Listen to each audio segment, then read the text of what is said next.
Hi guys, it's Kamil here, and I'm coming to you with the top 10 non-fiction books of 2018. The time has come. I might read or listen to one or two more non-fiction reads by the end of the year, but I will take them into consideration for the next year top 10 lists. If the word still exists, obviously. All but two of those books were actually published in 2018. So even though it was not my aim, we ended up mostly with 2018 releases. Okay, with no further ado, let the countdown begin. Number 10. The Line Becomes a River, Dispatches from the Border by Francisco Cantu. 2018 as well as 2017 was the year when immigration was politicized like in the worst times, and immigrants painted in the most disturbing and offensive way, on both sides of the Atlantic. In this book, Francisco Cantu, a former US Border Patrol officer, very skillfully balances the historical narration of American border with stories of people on the both sides of that line. I found fascinating the parts where he talked about the change of politics regarding border protection and its effect on numbers of migrants crossing, and as well the ways of doing so and how they changed because of that.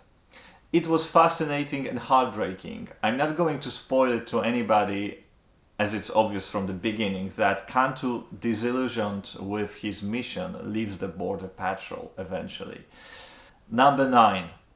Talking to My Daughter About the Economy, A Brief History of Capitalism by Yanis Varoufakis.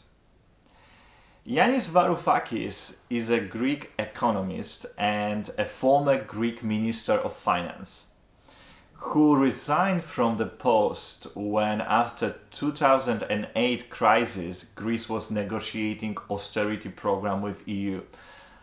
Press was covering it quite widely. My first book by him was And the Weak Suffer What They Must, Europe's Crisis, America's Economic Future, where in brilliant manner he actually explains the 2008 economic crisis, of course from the economical perspective of John Keynes' school of economy, as this is the one that Varoufakis is a representative of, so that's pretty obvious. Varoufakis is seen by me as a sort of rock and roll type of economist that would not buy into the official propaganda easily, but rather fight intellectually with the establishment, which is something I admire, because it doesn't matter what your opinions are, it always takes more bravery to go against the status quo rather than support it. Talking to My Daughter About Economy is his history of economy one-on-one type of book. Very engaging, very readable, that leads you from the beginnings of economy in the ancient time to a Bitcoin. Number 8. Waiting for the Last Bus, Reflection on Life and Death by Richard Holloway. Richard Holloway is a type of priest that we would all like to have. If we had people like him, maybe churches wouldn't be emptying out as they are currently. I fell in love with his way of thinking when I read his A Little History of Religion. I was moved seeing somebody being so open, so understanding, and so respectful towards other religions, while he is actually an emissary of one of those. In Waiting for the Last Bus, Holloway talks about his reflections on death while he is preparing to it, being in elder age. He talks about the way Christianity sees death, but he would not be Richard Holloway if he didn't refer to other religions and philosophy. The most touching probably are fragments when he talks about life and what matters in life, obviously from his perspective of a man that is close to the end of his road, the one that led quite unusual life, and even though he is not the one to shy away, he wasn't the one to shy away from walking his own path, he is the man, as all of us, that still regrets some things.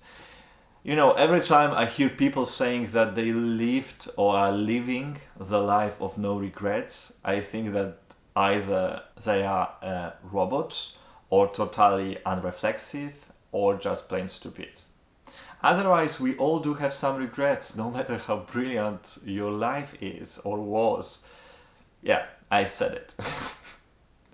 Waiting for the Last Bus is that kind of a book that is very touching, very human, and very wise. It's also gentle and not pompous, which is something that is very hard to avoid talking about life and death. One more reason to love Richard Holloway. Number 7. Arab of the Future Volume 2 by Riad Satuf, the only comic on the list. So this year I've read the second volume of a hilarious yet smart comic autobiography of Riad Satuf, the first one of 2 books on the list not published in 2018.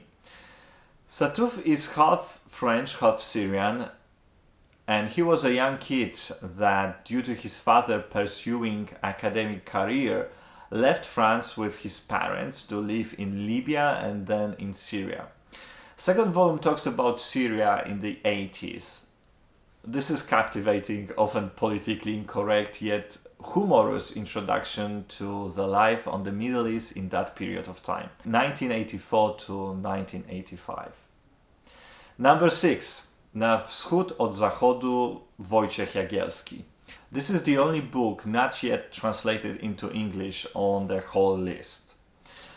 Wojciech Jagielski is a well-known journalist in Poland, one that is often compared to Ryszard Kapuściński. The title of the book, Na wschód od zachodu, could be translated to English as To the East from the West. This is an account of lives of 2 not related characters, Dutch hippie who in the 70s moved to India in search of spiritual enlightenment, and Polish-British girl from a well-to-do family who does the same in the 90s. This is not a sugary and pinky account of the brilliance of Eastern values and the rotten values of the West. This is a very realistic, often dark, very puzzling at times account of 2 characters looking for more meaningful life, and often going in circles. Number 5. British, on Race, Identity and Belonging by Afua Hirsch. I've read a few books this year about race, but I think Afua Hirsch struck a chord with me more than any other. This book, as set in UK, would be in many aspects different to similar topics-oriented books based in USA. But this is also what makes it so interesting. It's about troubled British history with Africa, British everyday racism, but most of all about seeking identity. And what separates this one from a lot of other books is the fact that Afua Hirsch, half Ghanaian, half Jewish, lived in affluent neighborhood of Wimbledon. She went to the best schools and graduated from Oxford. So her story is not the one of poverty and marginalization. Yet it's thought-provoking, fascinating, very eloquent and clear. Pretty brilliant all in all.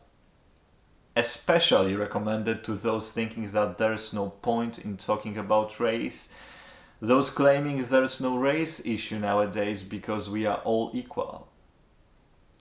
Are we really equal? Number 4. What is Real? The Unfinished Quest for the Meaning of Quantum Physics by Adam Becker. This book is great for so many reasons, you know. One, it's as clear as can be explanation of the world of quantum physics. It's also a brilliant history narration of the development of this incredibly successful theory, with all its twists and turns. But what fascinated me the most is its account on the scientific orthodoxy that limited for so many years the search for answers to deficiencies of quantum theory. It's a great picture showing you how science works and how careers can be made or broken if you go against something that is seen as indubitable. I might record a longer video about this one if you are interested, as quantum physics is really fascinating. Of course, if you promise me one thing, to forgive me if I say something totally stupid, as physics is not necessarily a subject I feel very comfortable in. Nonetheless, brilliant book. Top 3. Number 3. Factfulness. 10 Reasons We Are Wrong About the World and Why Things Are Better Than You Think by Hans Rosling. I talked about this book quite a few times already. Here is a review of it. Late Hans Rosling spent his life working as a doctor in various third world countries, and this book is his account on the dichotomy of our view of the world and the real facts statistics, as showing huge improvement actually in the lives of most human beings on this planet. This improvement continues actually while media continue to make us think that the world is doomed. I mean, it is ecologically, and probably in 100 years we will all die due to some environmental catastrophe, but everybody is living better now, Number 2, The Future of Humanity, Terraforming Mars, Interstellar Travel, Immortality, and Our Destiny Beyond Earth by Michio Kaku. Wow, that's a long title. But it's a brilliant, captivating and mind-blowing book. Very dreamlike, and it talks about our chances of spreading out of Earth and into interstellar journey. And it's all supported by science, as Michio Kaku is a brilliant physicist. I loved it. Last time this type of book gave me so much fun was when I was reading quite different but also future-oriented book by Yuval Noah Harari, Homo Deus.